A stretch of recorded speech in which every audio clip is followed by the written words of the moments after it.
water type, normal Pokemon are the most plentiful in the Pokemon universe. They are also most likely the first you will become acquainted with in the wild, as Rattata and those like it are the most common in the first root of Pokemon. I'll be honest and say I don't use normal Pokemon much, but I will admit this, the stereotype is true. Normal type Pokemon are so cute! Please pardon that lapsed professionalism. Well, I think I've stalled long enough. Let's get on to round 1, Kanto region.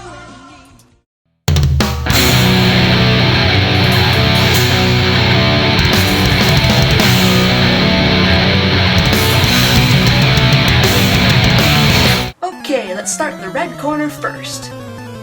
With Mystery of Mount Moon being the first Pokemon video cassette I ever owned, Clefairy was one of the first Pokemon I ever saw. And let me tell you, as a girl, it was a great way of getting introduced to the series. A pink rabbit-like creature with fairy in its name, with a little high-pitched voice, how could any little girl not fall in love with that? I certainly did, and the episode that came with it certainly helped. Clefairy was awesome, and watching it use Metronome instantly became a thing that I would pester my parents with. In-game-wise, Clefairies are hard to catch, but you always feel accomplished when you did. And let us not forget the incident with Pokemon researcher Bill, who got stuck as a Clefairy while working on his transporter. Being a Stage 1 Pokemon, its stats are low, and I'd be lying if I said I would used it very much in-game. But as I said before, stats are not the reason Pokemon will be placed on this list. For me, Clefairy is extremely nostalgic, whether it's watching her in the episodes or trying desperately hard to win at Clefairy Says on the Pokemon Stadium. One last thing of note. Have you ever really looked at a faraway view of Whitney's gym in Goldenrod City? It's obvious who her favorite Pokemon is. Now, time for the blue corner. When it comes to this classy cat Pokemon, I guess you could say I'm a special case. Most people, thanks to the anime, prefer Meowth over Persian, but for me, Persian has always been my favorite kitty. Having cats myself, I know their attitudes, and Persian's attitude is perfect for a cat. Stuck up and arrogant, but always the weakest little teddy bear when it comes time to feeding or being petted. Design-wise, Persian is just gorgeous. Its sleek body is reminiscent of a panther or a big cat, and the jewel on its head gives off an air of regal beauty and sophistication. Its highest stat is speed, although none of its stats are anything to call home about. But its move pool is amazing, naturally learning many dark attacks and being able to learn an enormous amount of TMs. Wait, why am I looking at stats? Stats are not the reason a Pokemon will be chosen. Why do I have to remind myself that? It's kind of embarrassing. Anyway, back to Persian. As with Clefairy, I don't really use Persian much in-game, but when I first saw Giovanni stroking Persian's head, I fell in love with him in a way I never did with Meowth.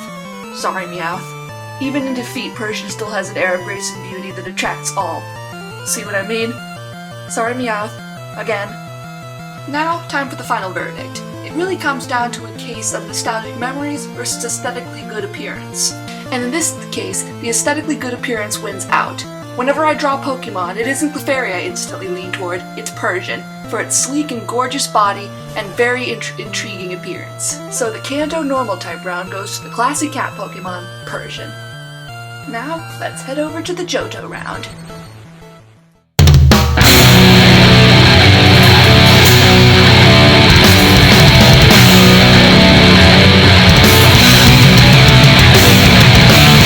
Ready for a round that's full of cuteness, because this round is dripping with it. Starting with the ultimate little cutie that Misty carried around for almost the entire run of the series, Togepi.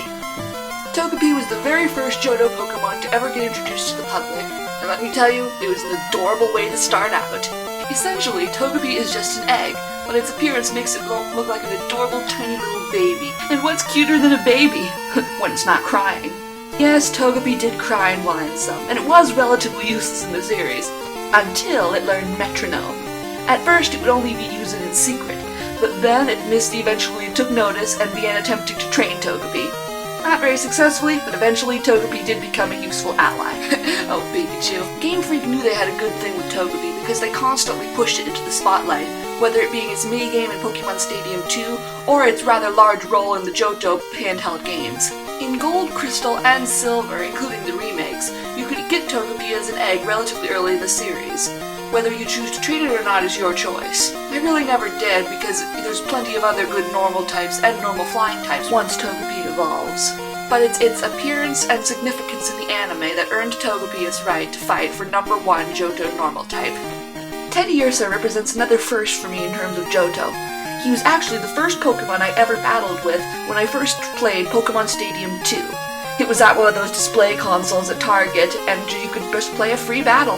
And when I saw Teddiursa, my first reaction was, aww.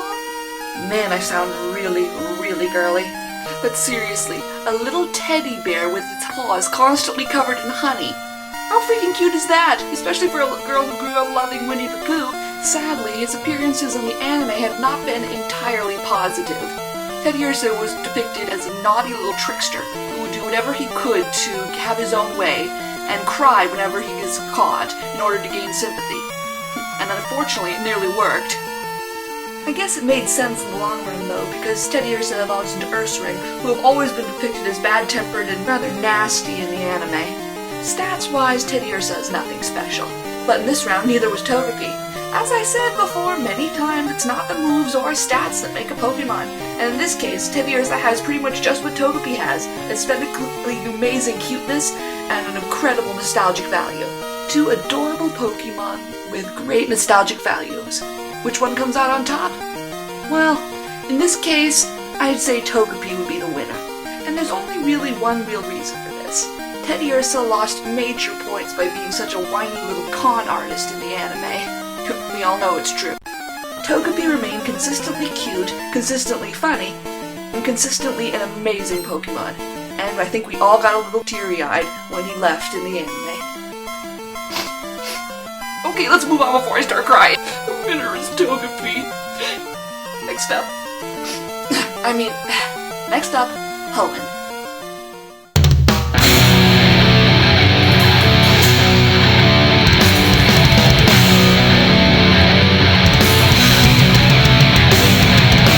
Cute Pokemon definitely seems to be a theme in the normal category. Here come another two cuties, starting with Skitty. I first saw Skitty in a book on Hoenn Pokemon, and as a huge cat lover, I was instantly drawn to it. Skitty is a cat with an emoticon for a face. Another incredibly adorable concept. Seeing May's Skitty in the anime only heightened my love for this kitty. I mean, it sounds so cute! Listen!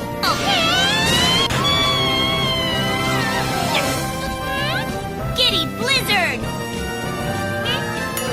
I believe we may have found the Pokemon equivalent of cat. Okay, that joke was beneath me. I apologize. Moving on. Skitties are rather hard to find in the game though, and they're really not entirely useful when you do catch them. Plus its evolution via Moonstone is a little annoying, and Delcatty isn't a ton better than Skitty. But May's Skitty on the TV show is at least impressive enough and cute enough to watch. I mean, come on! Now it's time for cast form. And I wish I could have found some clips from the anime, but unfortunately YouTube wasn't helpful. Emerald was the first Pokemon game I ever got all the way through, and so it holds a special place in my heart. And when I first got Emerald, I was fascinated with cast form. Cast form was the second Pokemon to try using a form gimmick, the first being unknown, and cast form did it right.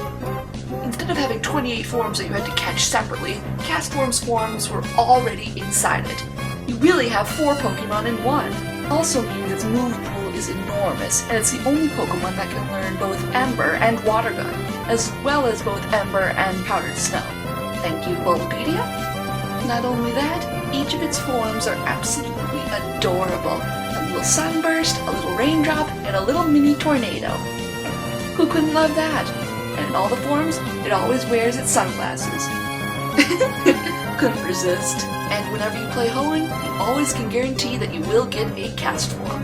Cute appearance versus cool gimmick. Which will win? Well, this time, cute appearance. I know you're probably tired of hearing that, but just hear me out. Although I like cast form, I was never able to really utilize him well. I would mostly just end up spamming the ice moves, and I think with a Pokemon that is such an interesting gimmick, I should be able to use him better, but I've never been able to figure out a good attack combo. Plus, thanks to a certain comment I once read, I'll never be able to look at cast form exactly the same way. Well, to put it lightly, he's got a bigger rack than me. You've seen it! You can't unsee it! But Skitty has remained consistently adorable over the years. I mean, just watch this and try not to laugh. See? Can't be done! The round 3 goes to the awesome little assistant kitty, Skitty. Well, now it's time to head over to Sinnoh.